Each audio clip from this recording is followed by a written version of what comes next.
This podcast is made possible with support from JBL Professional and AKG. But we'd also like to thank all of our sponsors who have made the Tape Op podcast possible this year. Rupert Neve Designs, DistroKid, Earthworks Audio, McDSP, ATO Records, Atom Audio, Overstayer Recording Equipment, AMS Neve, Sonics, Retro Instruments, and Sound Toys. Please support all of these fantastic companies as they are the ones that make it possible for us to deliver Tape Op to you free of charge. Thank you. Hey, it's Larry Crane. Welcome to the Tape Op Podcast.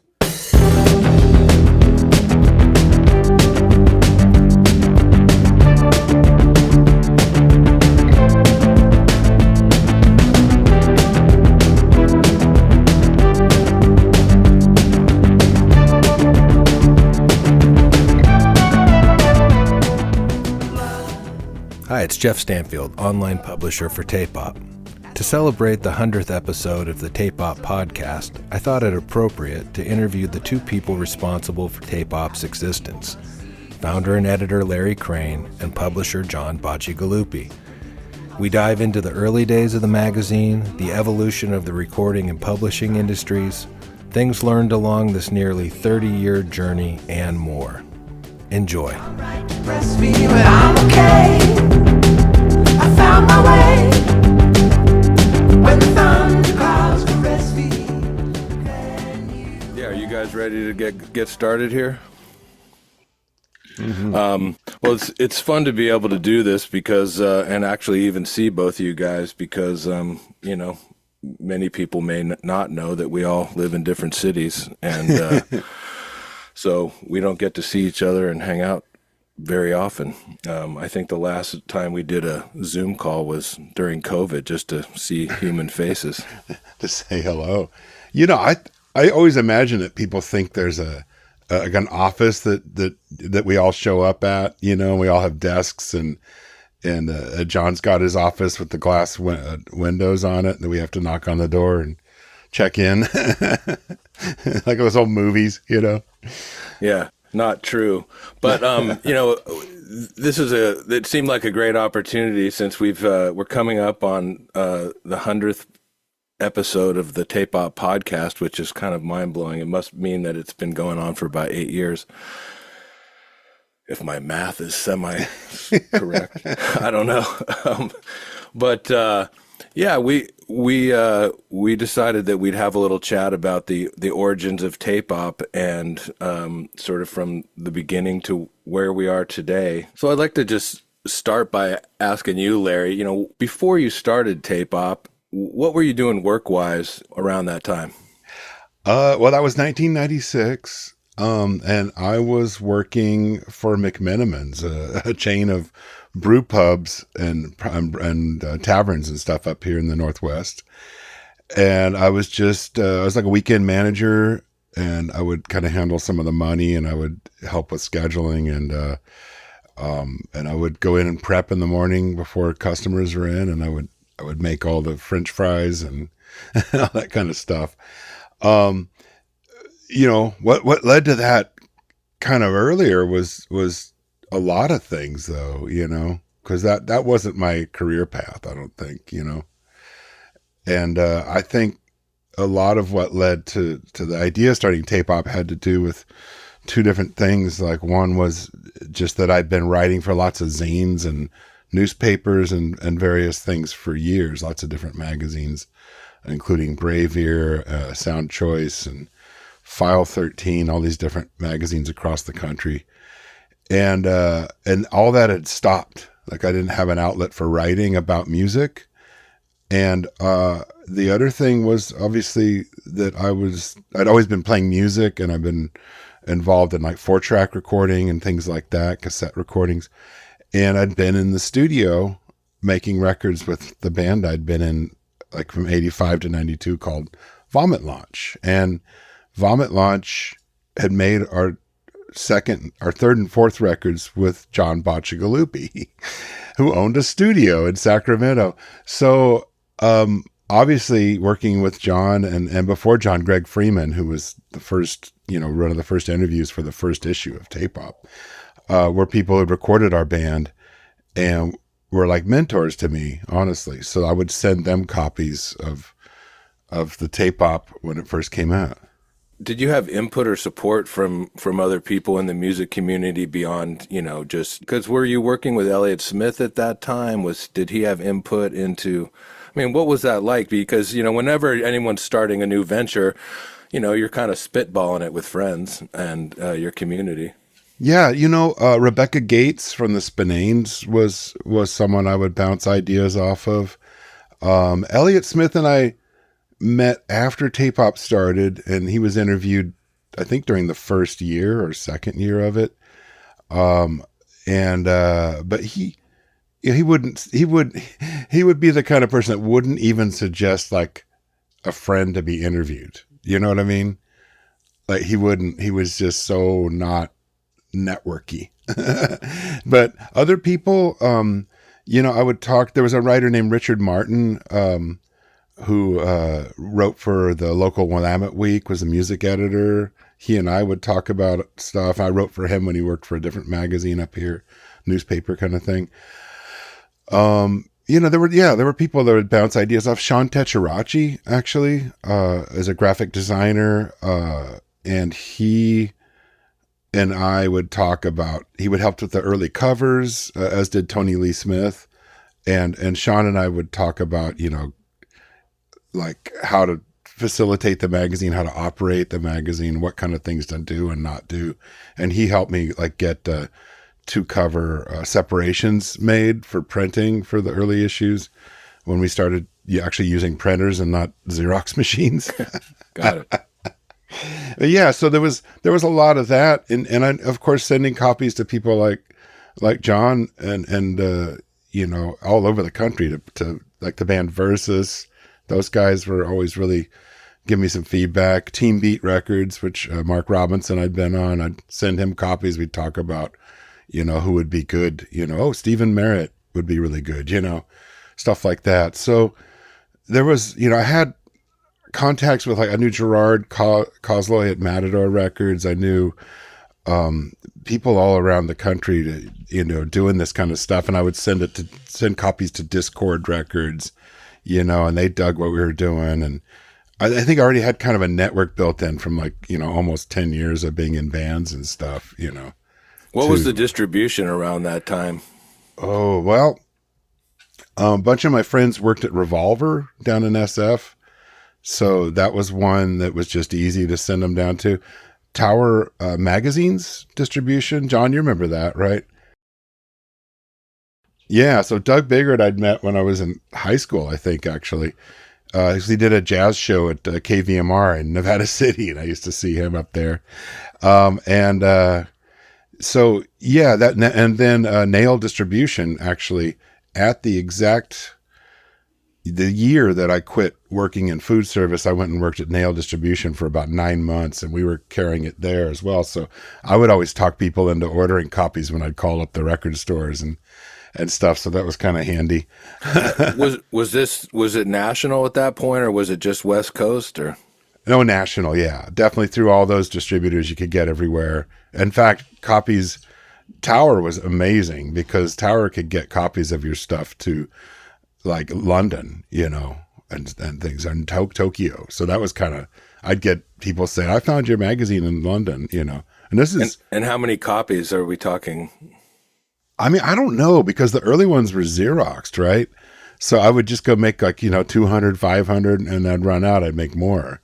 So I don't really know I know that we were running, at least in the, 400, 500 an issue at some point, Mm-hmm. That's when I realized I better go to a real printer. And so I started getting it offset print at a place in town that a friend of mine worked at, a musician, actually, who I'd been recording. It's like, I work at a printer, so I would take it over there. And then I realized, and that was still digest size, an 8.5 by 14 piece of paper folded over would be called digest size. I realized it was actually cheaper to print like a fuller size magazine. John, you came into the fold on Tape Op around issue 10 or 11, and but you and Larry knew each other already through music, right? Yeah, I mean, I met Larry recording his band Vomit Launch, I was recording 7 Seconds, which was a punk rock band at the time, doing a live recording. And I was out in the alley in a recording van and heard Vomit Launch just bleeding into the mics and thought they were cool, and went and tracked down Larry and said hi and introduced myself. And we ended up doing, I guess, 2 Vomit Launch records together. And I really enjoyed working with him. He was sort of the main person in the band who we sort of interacted on a lot of the production and mixing decisions. I think Larry and I were the only 2 people that, worked together on the actual mixing of those records. And then I stayed in touch with Larry because I ended up falling just very accidentally into publishing, and was publishing a snowboarding, skateboarding music magazine called Heckler. And we would go visit, my business partner and I, Sonny Mayuba, we'd go visit Larry every summer to go skate Burnside Skate Park and go up to the Mount Hood summer camps and do all that. So I had just stayed in touch with Larry just on a friendly level, even after Vomit Launch was no longer. And then, during that time, he started Tape Op. I ended up contributing a little bit to that very first issue, some article on PZMs, and then by that point, the Skate Mag was pretty full on, and I was doing a lot of music interviews, and I ended up doing Mitchell Froome for issue 10 of Tape Op. So I had just followed it as Larry was doing it, and was just a big fan of what he was doing. I'd always look forward to seeing every issue. And the Skate Mag at the time, had gotten really large and just was a lot to deal with. We got bought by Trans World Publications, which then got bought by Times Mirror Publications. I think at one point we had an actual office, a fairly large office, and a staff of 12 people, all in my studio building in Sacramento. And it was, it was a difficult business to run, and it was suggested we needed one more title in order to sort of amortize the expense of those 12 staff people. So I brought up Tape Op just because I was a big fan of Tape Op, and I'm like, my friend Larry's got this really cool music recording magazine. So that, that's sort of how that came about. The Skate Mag lasted about another year or so after that. And Larry and I just sort of moved on with Tape Op together from that point. So I think that was issue 11. Back in, I had these back issues pulled up here. Anyway, that was issue 11. That's wild. That's about the time that I first came across Tape Op. And, I didn't, really become an avid reader until, like a regular reader, till maybe like 2000, when my brother-in-law was like, "You'd probably dig this magazine." I was like, "Oh yeah, this is so cool." And I was just starting to get into recording at that time too. I would been in bands, of course, but not, it meant something to me in that regard. It was attractive, and it's like, it was very accessible. Well, I think that was the goal, was to make it more accessible, because it just felt like a lot of the recording magazines at the time weren't speaking to sort of the middle class recording studios like my own, and like what Larry ended up starting with Jackpot.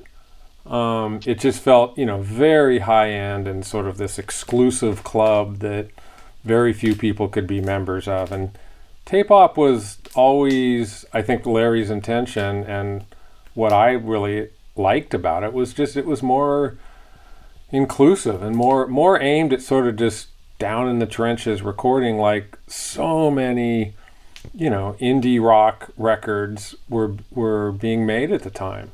As much as I sort of hate the term indie rock at points, that whole era, that was sort of exploding. I mean, for me, starting my own studio, I went from working in some, pretty high-end, expensive studios with really nice gear and 2-inch tape machines and, big, expensive rooms, to starting my own smaller studio with a TX 4-track, because none of my friends' bands could afford to record in the studios that I worked in. It was so cost prohibitive then. And, I remember it would have been about 1983, 1984 that, I remember REM's Murmur coming out, and Mitch Easter, and the rumor was, he had done that on a 16-track in his garage. And that was really inspiring. And I remember the Aha record was done on a Fostex 16-track half-inch, and that was really inspiring. And so I ended up building my own much smaller, home studio, so to speak. And that's where I started recording all my friends' bands. And I was having more fun doing that than these bigger budget major label sessions I was getting paid to do at these other larger studios that I was working in. And no one was speaking to that side of the recording industry at that point. And Larry, really hit on that with Tape-Op. Yeah. And when you came into the fold, as part of like really working on Tape-Op more, in earnest, what did you think needed to have happen? Well, I just felt like there's a lot of potential there to grow the magazine. At the time, Larry was doing some level of advertising with some indie labels and stuff like that, but I felt like there was a market within the audio industry to get advertising dollars. And, one of my sort of, mentors, so to speak, in both graphic design and business, is a guy, Rudy Vanderlands, who started Emigre magazine, which initially started out as sort of a high-end, expensive magazine, but they went to this free subscription model, which I thought was really interesting at the time, because they were very public about it. It wasn't like you had to be super cool to get a free subscription. It was just a free subscription if you were on their mailing list.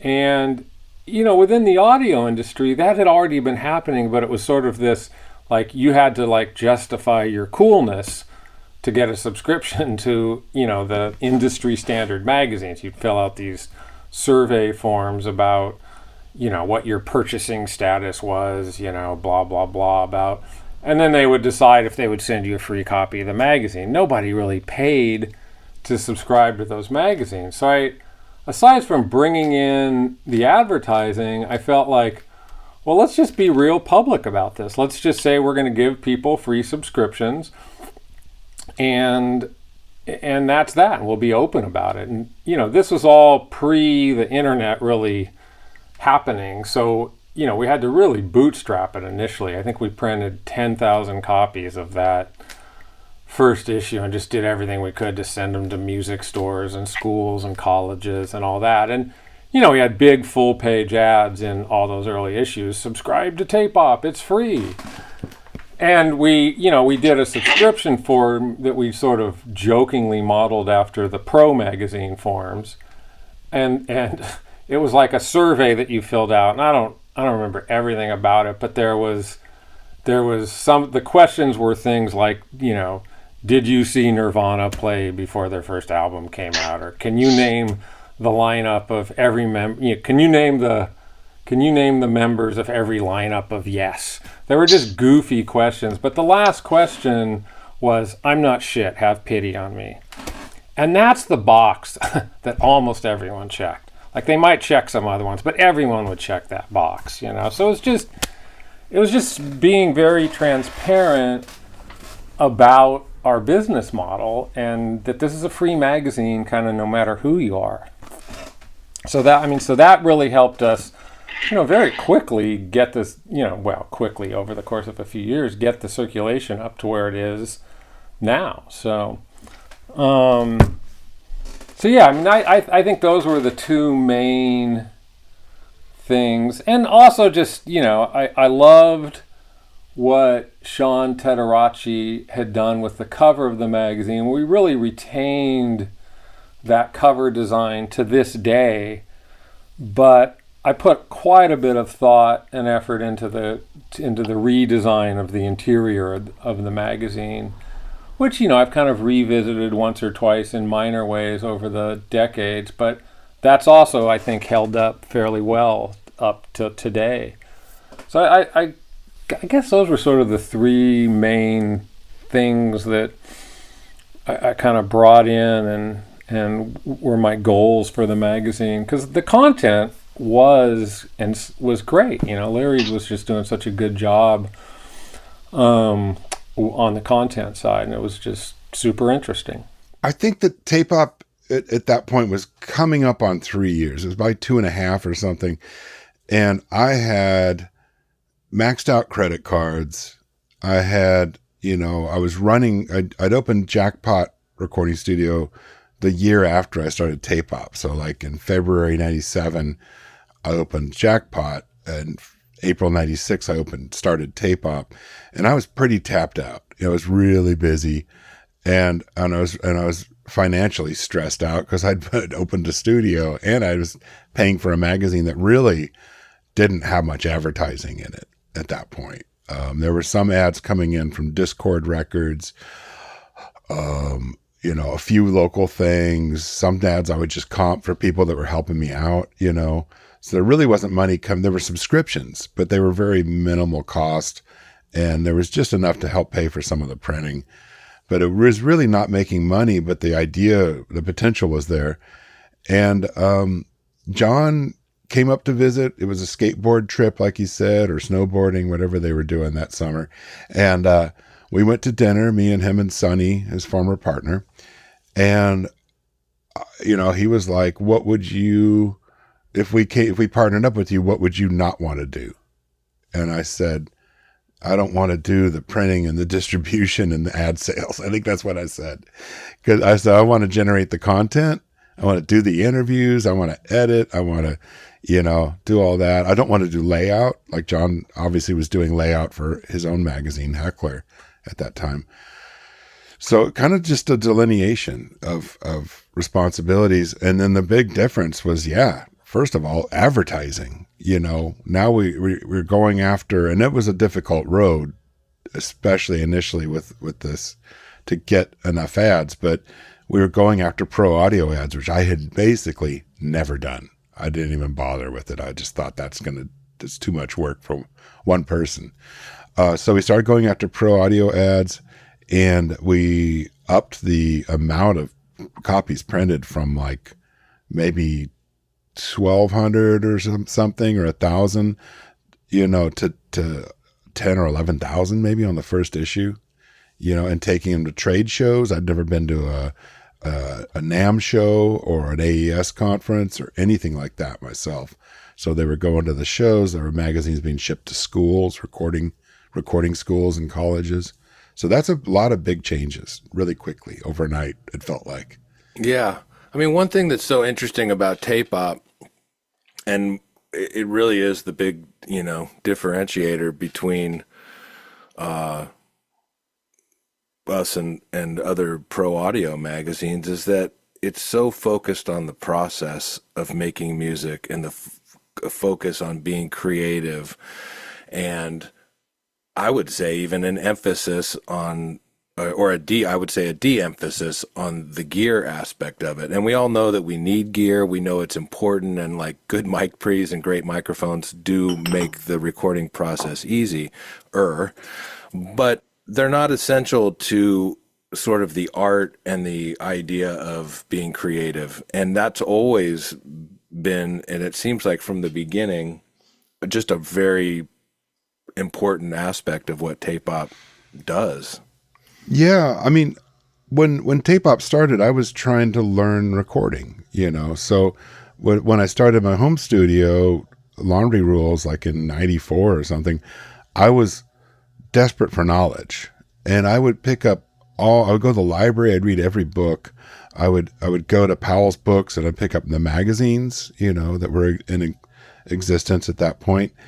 And I would look through the magazines, especially, and be like, wow, they're just missing the mark for me. Like, this wasn't speaking to me as like an alternative kind of musician, you know? It wasn't speaking to me as a home recordist at all, who was working with other people, even at that point. And it was just like, it was speaking to someone else that wanted to be super slick pro studio recording Grammy winning hits. And I've never, I might have a nicer studio now, but I've never recorded Grammy winning hits. And I don't think of my studio as being slick, you know, cause you'd see the cover of, and I don't want to pick on anyone's work, but Mix Magazine would have covers, and it would always be like a big SSL or a Neve console in a room with oak floors and a big, huge window looking into a bigger room full of ISO booths. And I kind of have a studio like that now, but even the ones they would show were still a lot fancier and meant to be more like a professional, you know, look, like they could do post-production, that could do a multitude of things or record classical or whatever they're doing. Whereas, you know, I was coming at it like, I like this kind of music, and I like a lot of kinds of music, but a lot of records have been made in really rougher situations and circumstances than that. And part of it's just understanding music history. Like if you go to Clovis, New Mexico, you can go to Norman Petty's studio, and it's basically the same, a little bit bigger, but just about the same as my first version of Jackpot, like an old cinder block building and a couple of rooms, low ceilings, and yet he made Buddy Holly records in there, you know, hit records. And I'm like, you know, you go to Motown, you go to the Snake Pit studio in the back, and you're like, that's all, you know. And you go to Memphis and you see some of the old studios, and you go, really? And it kind of makes you realize that, you know, we're in this little bit of history always that we're looking at, and everyone goes, this is the way you do this. But if you look at the whole of history of recording, there's a lot of different ways that had already been done. And a lot of records were made in places that you would call, like at that point, the mid 90s, everyone goes, project studio, you know, and they would call anything that wasn't like super slick, huge, multi-million-dollar investment studio a project studio. And it's like, it doesn't make any fucking sense. It's like, what, for a studio that is built to do one certain project, that is the term I always thought that meant. Like, we're going to build this studio. This is the project we're working on. Then we're going to tear the studio down when it's done, you know? So anyway, I would just look at these other magazines and stuff, and I go, they're not speaking to me. They're not. And all the musicians I knew would be look at it and go, well, I can't work in that studio. I can't afford that. That's not where I go. You know, the studios we'd go to were places like John Baccigaluppi's studios, Greg Freeman's old studio in SF. We'd hear about the Blasting Room, you know, in Fort Collins, or we would hear about Avast recording in Seattle, and places that were run by people that were part of our scene of, like, you know, post-punk, indie rock, whatever you want to call it. We'd hear about all this stuff. Steve Albini starts recording people in his house, you know, before Tape Op started. You know, I knew Steve. I'd met him before.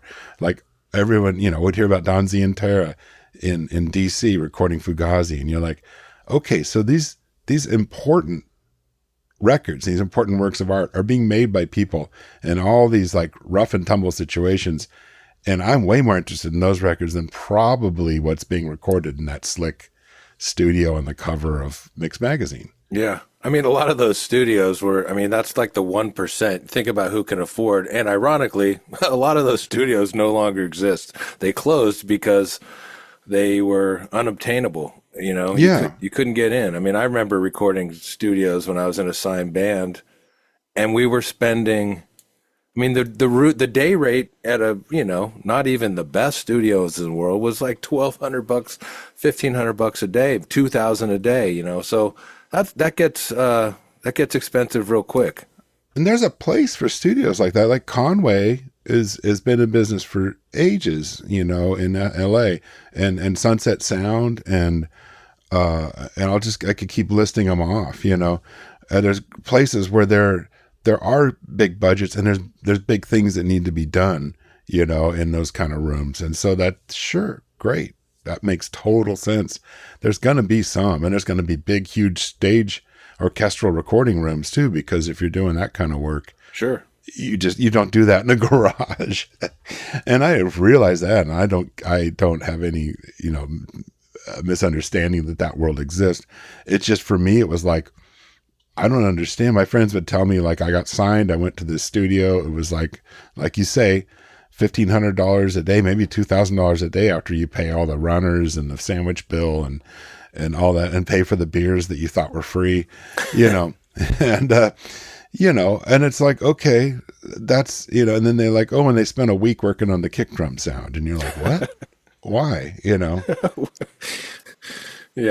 I think it's interesting what you said earlier about, you were just learning to record, and yet you started a magazine. And I've, just like so many disciplines, if you wait around to be an expert, you'll never do anything. And, it's like the idea of practicing medicine or being a builder, or, it's maybe not life and death, but there still is something to be said for jumping in and doing and learning and then sharing those experiences like you did with Tape Op. I think that's so cool. And I think that your desire for knowledge and understanding through interviews with people is why, that authenticity and that interest really came through. Yeah. And I think I think we've had some readers that have been there since the near beginning, right? And they could probably tell you like a little bit about my life, like what, not my personal life necessarily, not much of that, but like, oh, then Larry got a 24 track. And then, like you could probably kind of see this growth as an engineer and a studio owner in Tape Op, because it informs everything that happens there, I'm completely self-taught in publishing. I have no degree of any kind. The fact that my title is publisher is sort of ludicrous to me. But I fell into this entirely by accident. I was a bike messenger hanging around a snowboard shop when snowboarding was kind of blowing up, and me and two friends started this little snowboard skate scene that got bought by this big publisher. And, then we sort of, flying to New York for circulation meetings and shit like that. But I just, it's a completely bootstrapped learning experience, and still is. And I think the other interesting thing about Tape Op is that, the principles, you, myself, Larry, Scott, just, everyone who's involved in this magazine for the last, 10 years, 30 years for Larry and I now, we're actually, we're making records. We're involved in the thing that we're talking about and writing about. We're not like journalists on the outside looking in. We all own studios. We run studios. We're involved in making records. You've got a Grammy nomination. It's very different from a lot of publications in the current sort of media environment, where it's mostly a lot of just journalists writing about something that they don't actually practice. And there's some amazing, great journalists out there. I'm not trying to slag journalists at all, but Tape Op is a unique thing because, I sometimes, as much as I think it's hilarious that I'm a publisher, it's just like I sort of laugh when I think of us being a magazine, because we're sort of like a fanzine. It's like Larry, when he's talking about all those early zines, I was like also very influenced by that whole zine era. And it's just like we're a fanzine that managed to stay in business and sort of grow into a magazine. But at the heart of it, it's still just like a zine, and we're just sort of like, we're writing about what we know, and we're writing about what we want to know. Yeah, and I've heard you say, you're not you cringe a little bit when you read those early issues. And it's sort of like listening to your first band's recordings, it's the Yep. same thing, but like if you never did it and you waited around until you were, quote, good at it or an expert at it, it never would have happened. Oh yeah. I mean, I kind of jumped the gun, in dispensing knowledge, and some of the knowledge wasn't perfect, but one thing we kind of inferred here earlier, but to me, this is art. Music is art. And so if you look at it like that perspective, that we're creating art, then there should be no boundaries. It should be anything is art.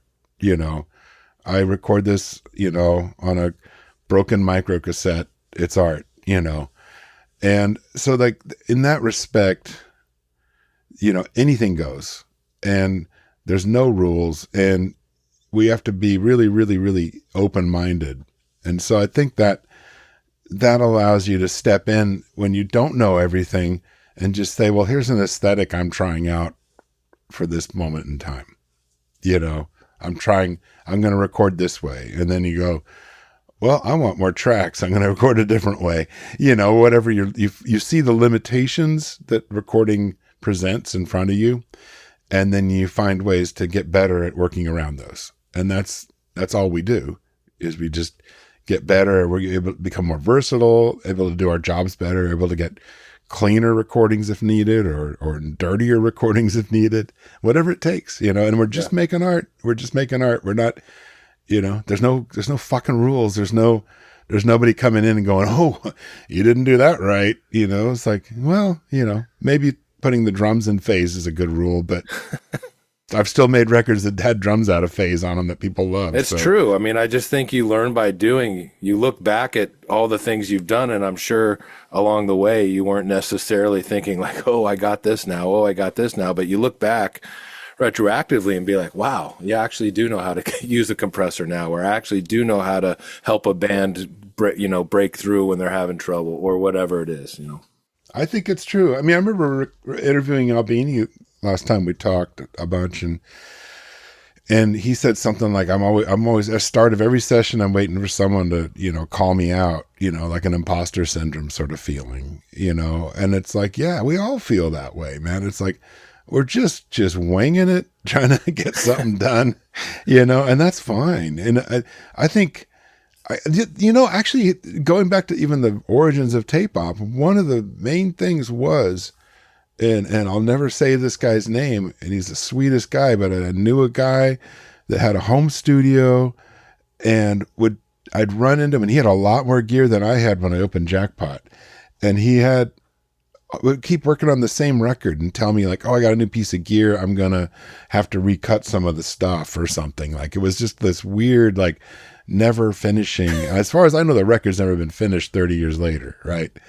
And it's like, that was kind of like, and I love this guy, super nice, but I'm also like, that's the antithesis of everything I stand for.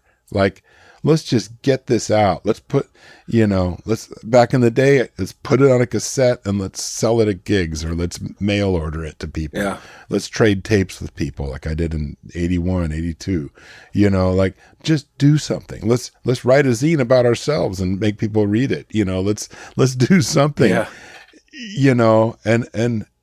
I think that I don't think there's any reason to try to perfect something as long as you get like a good percentage of the way there, and you're going to be good. Yeah, I mean, there's a quote I love, and it is, perfect is the enemy of done. yeah. Sure. Yeah. You're talking about art. I mean, Tape-Op's one of the few remaining audio magazines that's still in print, and it has gone through various iterations. It started as a Xeroxed, folded in half zine, and then it's gone through various paper styles, and the ink would rub off on your fingers in those old issues, and now it's like this beautiful matte paper, perfect bound spine. It's a really beautiful book that John's put together. Why is that still important to you? Boy, I mean, I'm glad we've survived the era where people were like, print is dead, it's all digital.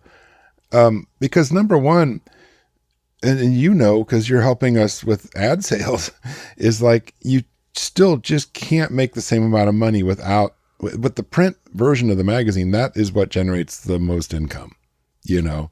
No matter what people think, a PDF only version of Tape Op would be very bare. We'd have to have a very bare bones staff and barely pull it off, don't you think? That'd be terrifying, you know. So I still think, and I do think too that it is kind of like the thing you see where people talk about vinyl resurgence, or even like things, cassette releases, or even a little book with a QR code in the center for a Bandcamp download. You know, something physical that represents the art is very important. Something tangible you put your fingers on, and I think we've kind of survived a sort of first wave of digital hell, you know, where people are kind of coming back around and going, I like books, I like magazines, I like albums, you know, whatever it may be that they can hold and feel like it's part of their life. And honestly, a magazine these days, getting people off their screens and getting them, you know, have a stack of magazines. Every studio's got a stack of tape ops now, you know, somewhere in the corner, and you can pull them out and read them and thumb through the years, you know. And I think, you know, John absolutely believes in that as well. And thankfully he does such a great job of sourcing the cover art, because we put art on the cover, which should inform where we're coming from, as I said earlier. And, you know, and he does a clean layout that's fairly consistent for, like, you know, 20 some odd years now. You know, it's always kind of had similar font use. The fonts for the Tape Op logo, I think is by my friend Tony Lee Smith, is a font she wrote. So the Tape Op, you know, front cover lettering is a custom font that a friend made. And, you know, everything about it has a certain look and aesthetic, and works together, and is clean and easy to read. And that, I think all that kind of matters. It just becomes more of an artifact and more of a thing, and not just like a throwaway newsletter or a PDF that you get in your inbox and skim through and throw away. You know, I think it's something a little more than, you know, what it may appear. I think print is really, really valid still. I mean, everyone's been saying, like, print is dead, analog is dead, this is dead, that's dead. It's all being replaced by the computer. It's all being replaced by online. But I don't think that's true. I think the more time we're being pummeled online and on our phones, people actually crave some kind of analog experience. And I think that print is incredibly valid. It allows you to sort of slow down and absorb some content without a bunch of distractions. I think it's a great value for advertisers because, you know, people actually enjoy print ads, and people save every issue of Tape Op, or most people claim they save every issue of Tape Op indefinitely. So I think it's valid. It's a tough sell because, you know, the marketing industry would lead you to believe that print is dead. But I still really enjoy real magazines, real books, vinyl, whatever. You know, I think it's still very valid. And, you know, I think the redesign you just mentioned with the perfect bound and the matte paper, that was what, 5-6 years ago now that we did that. You were on board at that point. And a lot of that was based on reading a book called The Revenge of Analog by, I think, David Sachs is the author. And it just really had me rethinking at that point, like, all right, Tape Up has this really robust digital side that Jeff has done a really good job building up. But, you know, where does the print mag, what's the value in the print mag? What do we do that digital can't do? And that was part of just rethinking that redesign and making the print mag, for lack of a better term, just feel more analog. Yeah, and I think, you know, Larry mentioned, you know, that people crave that because we are on our phones and we do spend so much time just being inundated by, you know, Blu-ray light or whatever it is, you know, and there's something about that stillness and quiet time and sort of just, even if it's for a half an hour that really resets you as a human, and I that's what I enjoy about it. Of course, I have to read everything and do read everything online, because it's part of the job, but I still sit down and read tape op in a kind of a linear fashion, which is so tape is linear and records are linear and the magazine is linear, and I really enjoy that sort of front to back experience, and I think it really does mirror an analog music experience, whether you're recording on tape, whether or not you're listening to vinyl, whether you like cassettes. I mean, there's something about that is it takes a little bit more patience, and I think it does have value in that regard. Yeah, I mean, one of the things that I'm the most psyched about with tape op is that we are able to distribute it to a lot of people for free. I mean, sure, some of the content online costs money, but the basic print subscription in the United States is free. The basic subscription is free.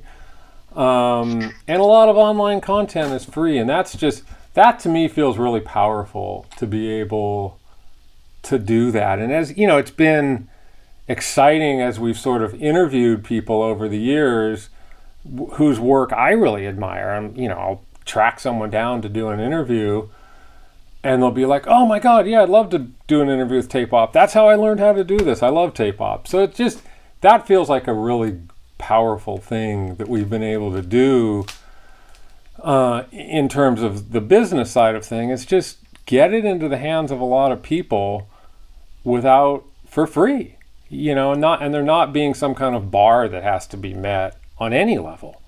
Just the only bar being, I'm interested in this. What have you learned, and how's your approach changed and adapted to the changing landscape of recording and publishing?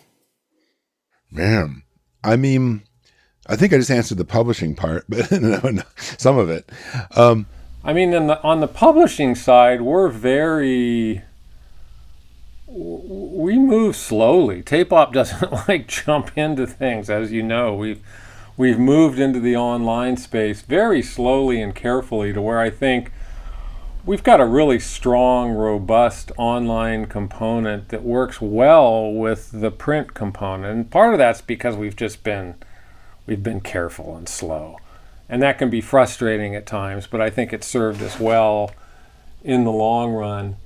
In terms of recording, I mean, man, my approach is just 180 degrees different in a way. As much as I love magazines and I love listening to vinyl records, and I love tracking an actual band to a tape machine, and I love the sound of tape, I'm personally not that interested in making all analog sort of retro sounding records. And I think it's a fascinating time right now in music production. I think there's so many younger producers and artists embracing new technology like Ableton Live, which just throws away the whole tape machine mixer paradigm and sort of just embraces, hey, I'm a computer, I make music, this is what I can do on a computer. Because that's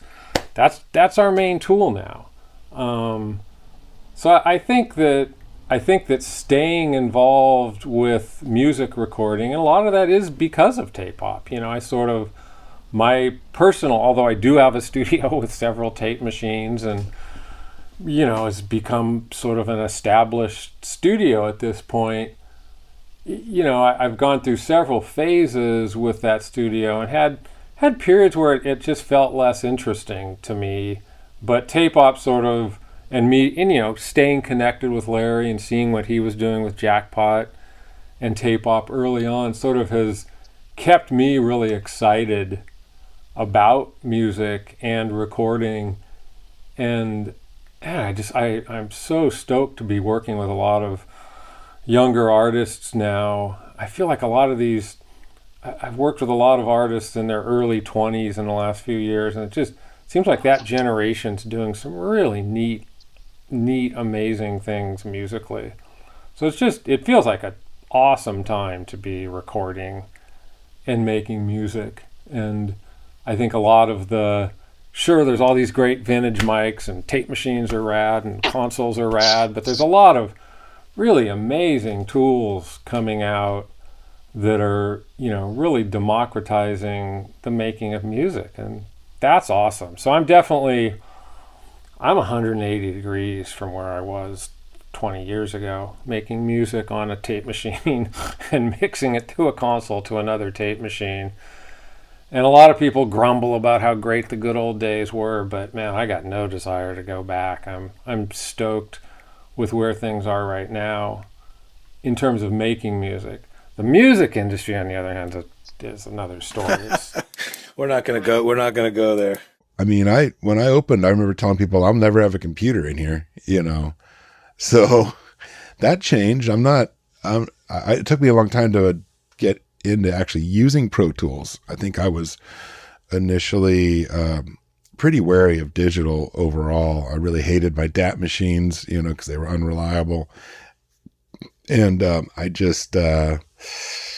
I worked on tape when people were using ADATs. I had a 16-track 2-inch, just because I thought at least this won't, glitch on me.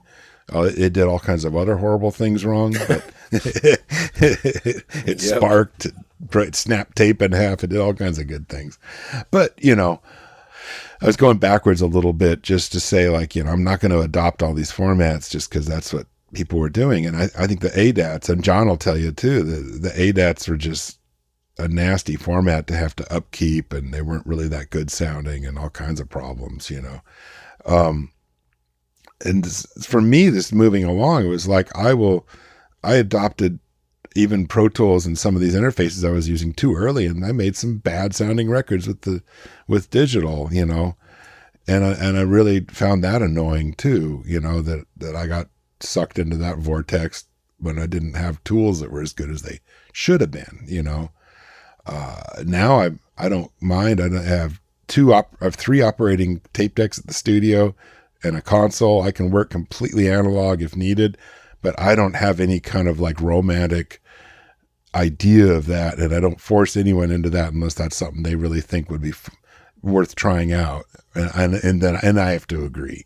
I won't let someone push me into using tape if I think there's no way that we can do as good of a job, But if we do, I'm really skilled at figuring out how many tracks we got, how we're going to use them, and how to make it all work, because I did that for so many years. I like a combination of everything, honestly. I think same as you and the same as John. I still feel if I'm mixing through a console, it's a little bit better, or summing in the analog realm, or processing a little bit outside of the box, but I will mix a song completely in the box. So, I just have to adopt whatever approach works for my client at the time. Yeah. And I think the idea of tape op is interesting because that journey has been reflected in the pages. It's been almost 30 years, and think how much technology has changed over 30 years, and how much you've changed and learned and grown from somebody that, was a beginner to somebody that's quite experienced. And it's a pretty great privilege, honestly. I think about this a lot of time. It's like to be able to have these conversations with people that are making great records and learn from them in a way that's experiential, not, what a ratio setting is on a compressor or et cetera. And I think that's what always drew me to tape op, was just that it was about people's experiences and the process. And you can pick up an issue of tape op from 10 years ago and it's still relevant. The content and that information is still relevant because it's not talking about specifics of things and pieces of gear necessarily that maybe the industry's moved on from. So I think that it becomes a little timeless because of the format as well. Timeless is the key word. I mean, we really are striving as much as possible to do exactly what you just said. Put out information that just stays relevant and isn't quickly outdated. I mean, so much, especially online journalism, is just all about timely. You know, it's just breaking news, breaking this, breaking that, this new thing, that new thing. The whole PR industry is just based on new. You know, everything's got to be new every year. Yeah. You know, and that's definitely not what we're chasing down. You know, we want to make something that feels timeless so that we can help people make recordings that feel timeless. You know, I mean, that's sort of the goal. And the other thing too is don't forget what is the name of this magazine? It's Tape Op. It's slang for tape operator, which is a pretty UK centric term for studio rats. And they would be the person before there were remote controls for tape decks. There'd be a person off in a little room or off to the side doing, you know, hey, rewind back to the first chorus. You know, they would have to take the notes of or the counter said where they were in the song and what the numbers were on the counter, and they'd have to rewind and punch in and arm tracks and play things back. And they were really like a glorified remote control for a tape deck, but they were expected to learn and become eventually like a lead engineer, you know, or the balance engineer, as they would say it at EMI Studios, you know. So the tape op is the person who's learning. And I thought, well, this is an amazingly perfect name for a magazine, you know, because there's a little bit of a romanticism of the early UK studios like Abbey Road, EMI Studios, things like that. And there's also it sounds kind of fun, you know. It sounds like something fun, and it's the person who's learning. I never expected that we'd go to have a meeting with someone like, you know, at Pro Tools or Avid or Digidesign it was back then, and they would just go, well, we're not going to run ads in here because it says tape on the cover. And we're like, that's not even what it's about. It's about the person learning. But I never considered that would be a stumbling block. And I think at this point, no one even thinks about it, you know, thankfully. But, you know, that's the whole point to me, is like, it's a place to learn. And I think a lot of the readers completely get that, you know, because it's been a place where I've learned. I'm in there day to day making records and learning and trying to write about stuff and interviewing people. And I learned something doing an interview, you know, so it's all about learning and moving forward. And I think it's so, I'm glad I picked that name. Yeah. I think we should leave it at that. That should work pretty good, you know. Thanks for listening. Find us online at tapeop.com, Facebook, Twitter, and Instagram. Until next time.